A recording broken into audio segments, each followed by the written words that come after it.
At 1 West 57th Street in Manhattan, you can buy a handbag. The building is a Bergdorf Goodman department store. But before the display cases and the fitting rooms, before the perfume counters and the elevator doors, this was a house. More than 130 rooms, the largest private residence ever built in Manhattan. It belonged to Cornelius Vanderbilt II, grandson of the richest man in American history. The family that built it controlled more wealth than the United States Treasury. Within 3 generations, reportedly not a single descendant was a millionaire. The department store is still there.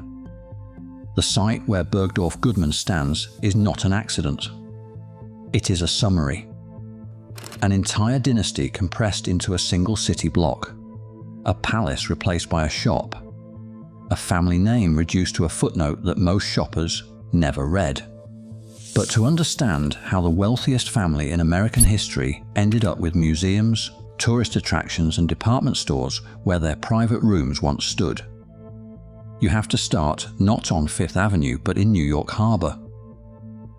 Around 1810, with a 16-year-old boy and a borrowed boat.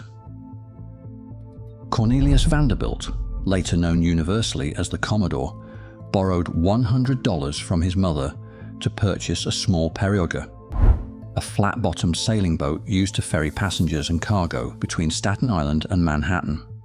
He was not educated, he was not refined. He could barely spell. What he could do was outwork, outmaneuver and outlast every competitor who stood between him and control of the waterway. Over the next 2 decades, he expanded from ferry service into steamship lines, undercutting rivals with lower fares until they paid him to leave their routes. Then, he moved into railroads, buying and consolidating lines across the Northeast, acquiring the New York Central Railroad and merging it with the Hudson River Railroad until he controlled the most important rail corridor in the country. By the 1870s, the Commodore was not merely wealthy. He was the wealthiest private citizen in the United States. When he died in January of 1877, his estate was valued at approximately $100 million. That number requires context. At the time, the entire annual budget of the United States federal government was smaller. The Commodore held more personal wealth than most nations could claim in their treasuries. He had built all of it from a single $100 loan. And then he made the decision that created the Vanderbilt dynasty and guaranteed its destruction. The Commodore had 13 children. He did not trust most of them. His son, Cornelius Jeremiah, was, by multiple accounts, a source of constant disappointment. He struggled with epilepsy, accumulated gambling debts, and could not hold the kind of discipline his father valued. Several daughters received comparatively modest provisions. The Commodore believed, with the absolute conviction of a man who had built everything alone, that dividing a fortune meant killing it. So he left roughly 95% of his estate, nearly the entire $100 million, to a single heir, his eldest surviving son, William Henry Vanderbilt. William Henry had spent years proving himself. His father had once dismissed him as too soft, exiling him to a farm on Staten Island. But William Henry turned around the struggling Staten Island Railroad, earned his father's grudging respect, and by the time the will was read, he was the Commodore's clear choice. The logic was dynastic in the most literal sense. One heir, one fortune, no fragmentation. The rest of the family disagreed. 2 of the Commodore's children contested the will in court, and the resulting trial became a national spectacle. Testimony included accusations of undue influence, questions about the Commodore's mental state, and testimony from spiritualists the old man had reportedly consulted. The family's most private resentments were published in newspapers. The case was eventually settled out of court. William Henry reportedly increased the other heir's shares to end the embarrassment. But the damage went deeper than money. The Vanderbilts had shown the public that the richest family in America was held together not by affection, but by one man's iron will. And with that man dead, the iron was already bending. The son who bent furthest was Cornelius Jeremiah. Cut out of the fortune, burdened by debts and illness, he found no soft landing inside the family. In 1882, at the age of 51, Cornelius Jeremiah Vanderbilt shot himself at the Glenham Hotel in New York City. Not in a Vanderbilt mansion, not surrounded by family, in a hotel room. The Commodore's philosophy, concentrate everything, let the unworthy fend for themselves, had produced its first casualty. The fortune was intact. A son was dead. The dynasty was functioning exactly as designed. William Henry, meanwhile, did what the Commodore had chosen him to do. He managed the railroads, expanded the holdings, and grew the estate with a precision that even his father might have admired. In roughly 8 years, he doubled the fortune to approximately $200 million. At the time of his death in December of 1885, the Vanderbilt estate was larger than the cash reserves held by the United States Treasury. No private American family came close, but William Henry broke his father's most important rule. He divided the money. His will split the fortune more evenly among his 8 children, with the 2 eldest sons, Cornelius II and William Kissam, receiving the largest shares, but not the overwhelming concentration the Commodore had engineered. William Henry's reasoning was likely a mix of fairness and exhaustion, with the bitterness that his father's will had unleashed. The result was simple arithmetic. Where one heir had held 100 million, now 8 heirs held portions of 200 million. And those 8 heirs were about to enter a spending competition that no fortune on earth could survive. The Vanderbilt children did not invest. They built. Not houses, monuments. William Kissam and his wife Alva commissioned a French Renaissance chateau on Fifth Avenue designed by Richard Morris Hunt. Cornelius II built a mansion at 1 West 57th Street with more than 130 rooms, complete with a ballroom, a private gymnasium, and a scale that made every other private residence in the city look modest. Down in North Carolina, the youngest surviving brother, George Washington Vanderbilt II, went further than all of them. He built Biltmore, 250 rooms, approximately 175,000 square feet, 35 bedrooms, 43 bathrooms, 65 fireplaces, 125,000 acres of surrounding land. Frederick Law Olmsted, the designer of Central Park, laid out the grounds. A banquet hall that seated 64. The house took 6 years to complete, from 1889 to 1895, and remains the largest privately owned residence in the United States. George envisioned it as a self-sustaining agricultural estate, a working manor in the European tradition. It was breathtaking. It was also ruinously expensive from the day the last stone was set. But the mansion arms race was not just vanity, it was survival. The Vanderbilts had no titles, no royal charter, no legal status beyond what money could buy.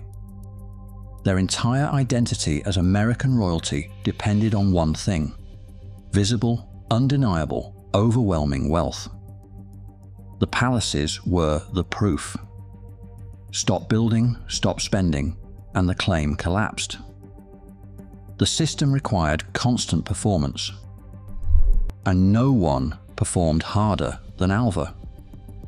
Alva Erskine Smith had married William Kissam Vanderbilt with a specific and ruthless ambition: to force New York's old money aristocracy to accept the Vanderbilt name as equal to their own. The obstacle was Caroline Schermerhorn Astor, Mrs. Astor, the self-appointed Empress of New York society. guardian of the so-called 400, the woman who decided which families were acceptable and which were not. The Vanderbilts, in Mrs. Astor's view, were new money. Railroad money. Not her kind. Alva's weapon was a ball. On March 26, 1883, she hosted a costume party at the newly completed Vanderbilt Chateau on Fifth Avenue that reportedly cost over $250,000. 1,200 guests were invited. The costumes were elaborate. Alva herself appeared dressed as a Venetian princess. But the real strategy was surgical. Alva deliberately withheld an invitation for Mrs. Astor's daughter, Caroline, who desperately wanted to attend. The unspoken rule of New York society required that Mrs. Astor formally call on Alva, acknowledging the Vanderbilts as social equals, before any invitation could be extended. Mrs. Astor resisted. Her daughter pressured her. And finally, the Queen of New York society broke. She sent her calling card to Alva Vanderbilt. The invitation followed. The ball proceeded. And in one evening, the Vanderbilts conquered the social world that had excluded them.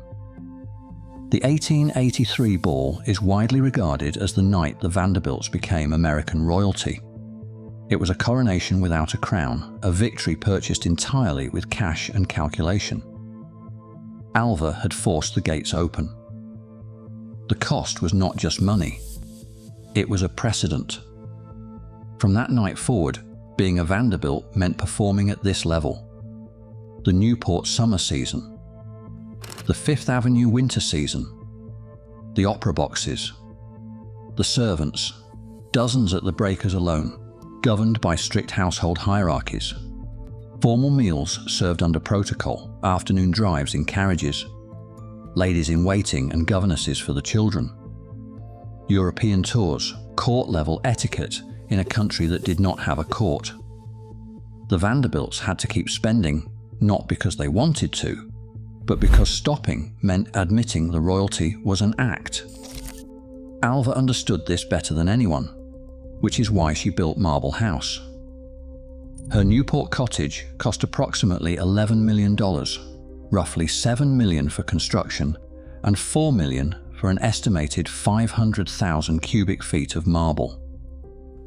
Inside, she installed a gold room modeled directly on Versailles. A room designed to say, without a single word, that the Vanderbilts stood alongside kings. She reportedly gave Marble House to her daughter-in-law as a wedding present. Then she took it back. The palace was hers. The message was hers. And so was the family strategy that came next. Because Alva did not just build palaces. She built alliances. And for that, she needed her daughter. Consuelo Vanderbilt was 18 years old in November of 1895 when she married Charles Spencer Churchill, the 9th Duke of Marlborough, at St. Thomas Church in New York City. The wedding drew enormous crowds. Police held back spectators. The ceremony resembled a state event for a family that held no state. It was the most aristocratic match any American dynasty had achieved. A Vanderbilt daughter becoming a British Duchess, mistress of Blenheim Palace, connected by marriage to one of the oldest noble families in England. According to Consuelo's own memoir, The Glitter and the Gold, published in 1953, the marriage was not her choice. She later wrote that Alva locked her in her room. She wrote that her mother threatened to kill herself if Consuelo refused the Duke. She wrote that she cried through the night before the wedding and walked down the aisle with swollen red eyes. The groom arrived late. The dowry was approximately $2.5 million in railroad stock, plus an annual income of $100,000 each to the bride and groom. The bride was a purchase. The Duke was a transaction. The family called it a triumph. These accounts should be handled carefully Consuelo published her memoir decades after the events, and Alva, who died in 1933, could not respond. But the core pattern is consistent with documented Vanderbilt behavior. Alva ran the family's social machinery with the same cold authority the Commodore had applied to railroads. She did not consult. She arranged. And the cost was borne by the 18-year-old girl who stood at the altar in a dress she did not want to wear, marrying a man she did not choose. To secure a title the family did not need, but desperately wanted. The marriage was eventually annulled in 1926. Consuelo later married Jacques Balsan, a French aviator, and spent the rest of her life in philanthropy and quiet independence. She had been the dynasty's most prestigious export, its most royal product. She had also been its most visible human sacrifice. And while Alva was engineering the most aristocratic Vanderbilt marriage in history, another branch of the family was repeating the Commodore's oldest cruelty: punishment for choosing love over strategy. Cornelius Vanderbilt III, known as Neely, was the eldest son of Cornelius II, the man who had built the breakers and the mansion at 1 West 57th Street with more than 130 rooms. Neely fell in love with Grace Wilson, a woman his father considered socially unsuitable. In 1896, Neely married her anyway. His father's reaction was swift and familiar.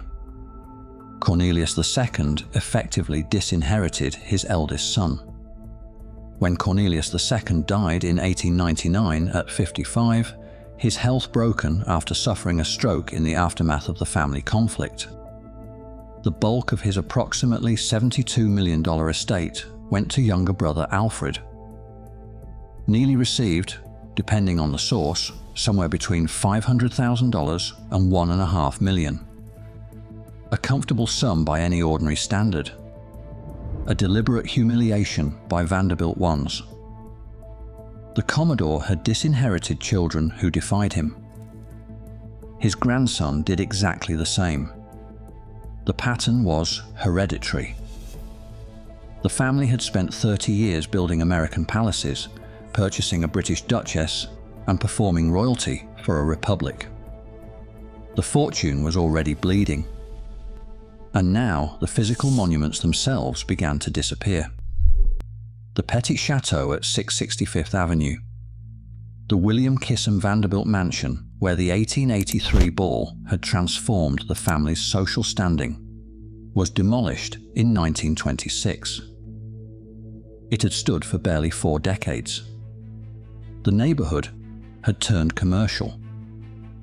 No Vanderbilt wanted the cost of maintaining a palace on a block that now belonged to businesses. William Henry's own Triple Palace at 645th Avenue would follow, torn down by the late 1940s, replaced by office buildings. And then, in 1927, the most symbolic demolition of all.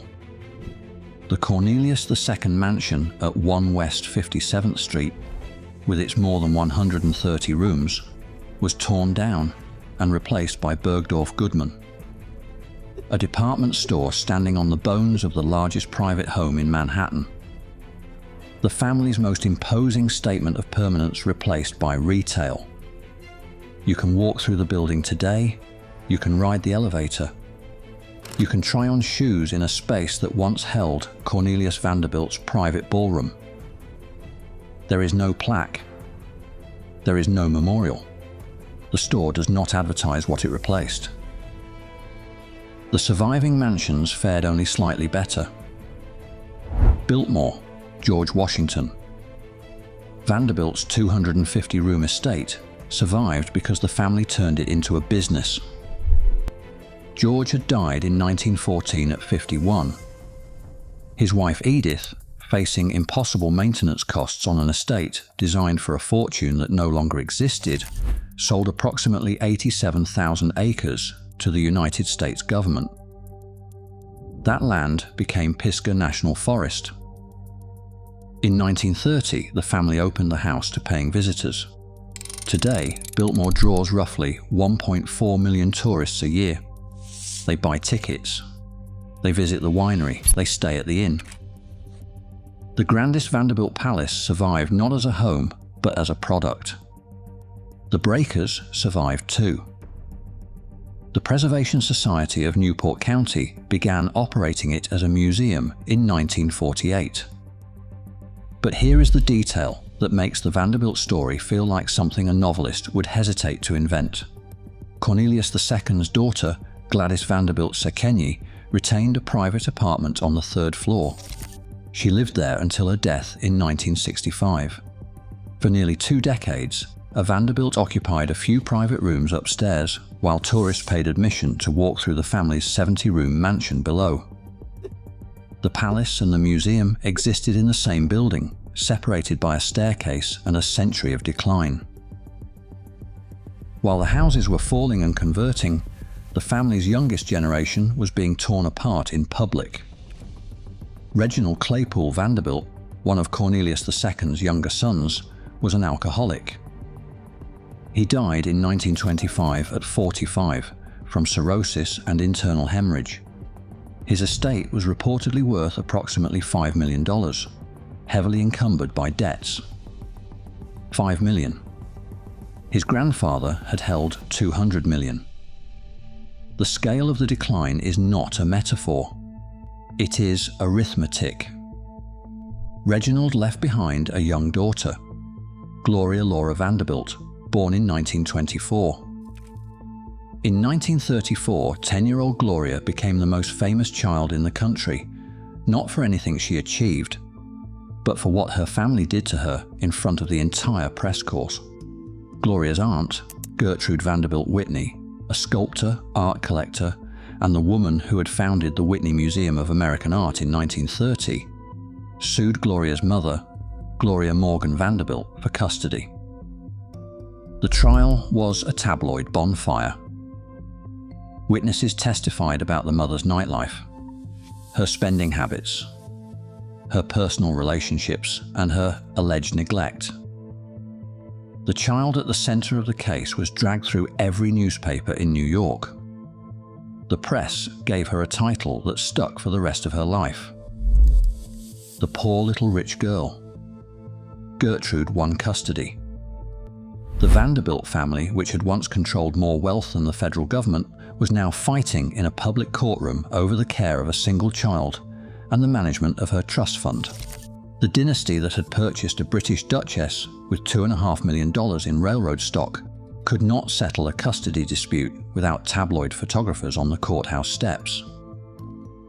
The decline was not a single catastrophe. It was a slow mathematical certainty. Each generation divided the inheritance further. Each generation spent faster than the returns could grow. There was no mechanism to consolidate. No entail, no primogeniture law, no royal charter.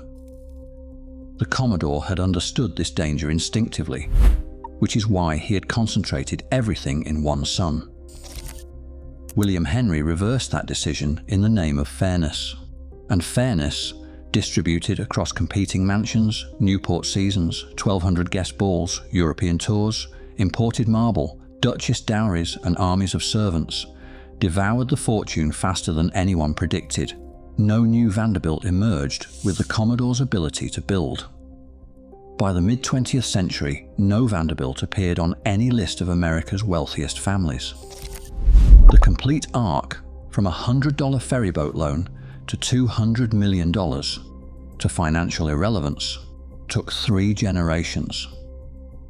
The Commodore had left everything to one son specifically to prevent this outcome. His strategy was overturned by his own heir, and the result was exactly the catastrophe he had engineered his will to avoid. But the name did not vanish. It transformed. And the people who carried it into the 20th century did something the Commodore might not have recognized at all. They worked. Alva, the architect of the 1883 bull, the enforcer of Consuelo's marriage, and the most aggressive performer of Vanderbilt royalty, spent her final decades as a suffragist. She turned Marble House, the $11 million Newport Palace with the Gold Room modelled on Versailles into a staging ground for rallies supporting women's right to vote. The room she had designed to mimic European monarchy became a room where she argued that women should not be treated as property. The contradiction is almost unbearable. The woman who locked her daughter in a bedroom to force a marriage to a duke spent her last years fighting for the right of women to choose their own lives. She died in Paris in 1933.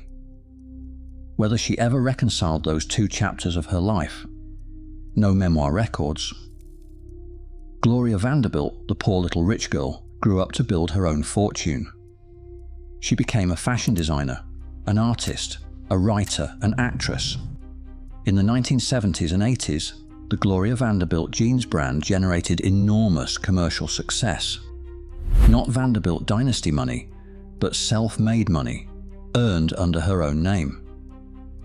She married 4 times. In 1988, her 23-year-old son Carter Cooper jumped from the 14th floor terrace of her apartment while she watched, unable to stop him. She survived that. She published, she painted, she gave interviews. She died in June of 2019 at 95. The last significant Vanderbilt fortune was not inherited. It was earned. And even that fortune was modest compared to the empire from which her name descended. Her surviving son, Anderson Cooper, became a journalist at CNN. He has stated publicly that his mother told him there would be no trust fund, no large Vanderbilt inheritance. The great-great-great-grandson of the Commodore, the man who once held more wealth than the United States government, earns a salary. Gertrude Vanderbilt Whitney, the aunt who won the custody battle, may have left the most durable legacy of any Vanderbilt. The Whitney Museum of American Art, which she founded, still operates in New York. She took Vanderbilt money and converted it into a cultural institution that has outlived every Fifth Avenue mansion, every Newport cottage, every ball, every dowry, and every scandal. A museum built from the same fortune that built Marble House, except the museum is still standing and still matters. And then there is the Commodore's own most permanent investment. In 1873, he donated $1 million to a university in Nashville, Tennessee. The gift was, by most accounts, a reputation purchase. The railroad baron softening his public image through philanthropy. The school was named Vanderbilt University. Today, it is one of the most prestigious research universities in the country, with an endowment worth billions of dollars. The $1 million donation outlasted $200 million in private family wealth. The school survived every mansion, every ball, every forced marriage, every custody trial, every demolition, and every generation of competitive spending. The donation he made to buy respectability became the most permanent thing any Vanderbilt ever built. In 1973, approximately 120 Vanderbilt descendants gathered at Vanderbilt University for a family reunion. According to multiple widely repeated accounts, popularized in part by Anderson Cooper, not a single person in attendance was a millionaire. The claim may be somewhat exaggerated. Some descendants almost certainly retained wealth in various forms. But even as an approximation, the image is devastating. 120 people carrying the surname of a man who once held $100 million assembled at the university he funded with a fraction of his fortune, and not one of them controlled wealth that would have registered in his era. The university was thriving. The family was not. Today you can visit the Breakers in Newport. 70 rooms, Italian Renaissance limestone, imported marble and mosaics from floor to ceiling. The Great Hall rises 50 feet overhead. Tourists photograph the dining room, the music room, the loggia overlooking the Atlantic. They admire the craftsmanship. They read the plaques. They do not see Gladys Sekhenyi's third-floor apartment. They do not think about the woman who lived upstairs in her private rooms while strangers walked through the house her father built. If you drive to Asheville, you can tour Biltmore. 250 rooms. The banquet hall that seats 64. Olmsted's Gardens. You can visit the winery. You can stay at the hotel on the property. The estate that George Vanderbilt designed as a self-sustaining manor sustains itself now through admission tickets, wine labels, and gift shops. His descendants, the Cecil family, still manage the operation. The house survived, but it survived as a business, not a home. If you visit Marble House in Newport, you can stand in the Gold Room.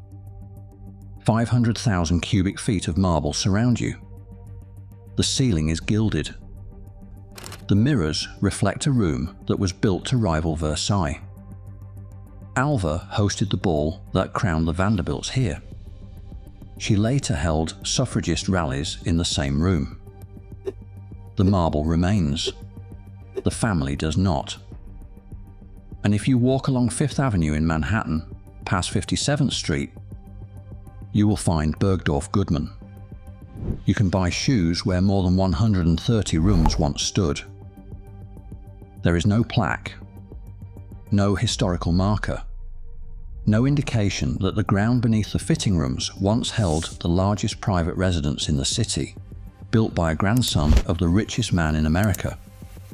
Demolished barely 4 decades after it was built, because no Vanderbilt could justify the cost of keeping it. The store is elegant. The store is busy. The store does not remember. $100. That is what the Commodore borrowed from his mother, $200 million. That is what his son held at the peak, more than the Treasury of the United States. More than 130 rooms, 70 rooms, 250 rooms. Those were the palaces they built to prove the money would last forever. A department store, a museum, a winery, a university. That is what remains. The fortune is gone. The mansions are open to the public. The last famous descendant works behind a news desk, and the marble, 500,000 cubic feet of it in just one house, is still standing in Newport. Cool to the touch, perfectly preserved, waiting for the next tourist to walk through a room that once belonged to a family that believed it would never have to sell a ticket to let strangers in.